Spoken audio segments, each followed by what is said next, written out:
I am so excited to share today's tutorial with you guys.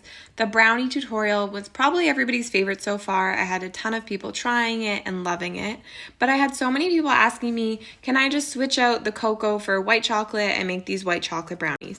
The quick answer is no, you can't. It doesn't work like that, and even though I always like to add a little bit of this and a little bit of that, baking is still chemistry.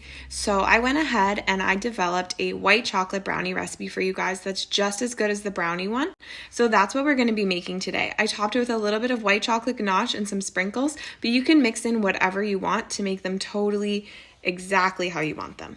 I hope you guys enjoy. Let me know if you have any questions or concerns in the comments. Thanks, guys. So the same way that we started our brownies is how we are going to start our white chocolate brownies. We're just going to melt some butter in the microwave. But instead of melting the butter and adding cocoa powder, we're going to melt our butter with our white chocolate. Now I'm just using white chocolate chips here because I figured that's probably what most of you have on hand. And we want these to melt completely until they're fully combined.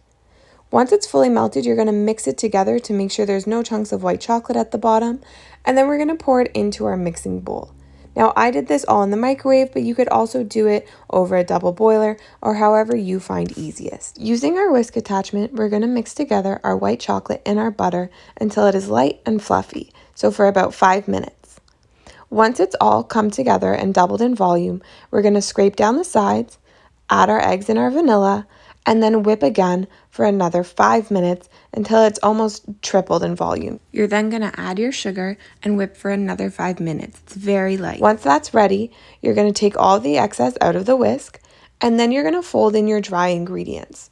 Now we do this by hand to preserve all of that air that we've whipped into our mixture. You want to keep that, so you don't want to deflate your batter at all. You just want to fold it in slowly and lightly. Now, if you're going to add white chocolate chips or dark chocolate chips or any kind of mix-ins, you also want to do it here at the same time as your dry ingredients so you're not over mixing your batter. Once it's completely combined, you're going to pour it into your prepared pan. I used a 10 by 10 pan lined with parchment paper. And you just want to move it evenly to all of the corners. You want to make sure it's completely even so you don't have some spots that are burnt and some spots that are raw. This will help with the cooking process. Now, when you take them out of the oven, you want to make sure it's still jiggly in the middle. It's super hard for me to show you guys this part because it goes from jiggly to set very quickly once it's cooled, but you do want to make sure that center is still jiggly even if the top is completely crisp. Now, I just decided to spread mine with some white chocolate ganache and some pastel bit chips from 𝐈𝐧𝐿𝐴, but you can top these however you want. I've just scored the sides and then sliced into squares. I hope you guys enjoy. If you have any questions at all, you know what to do.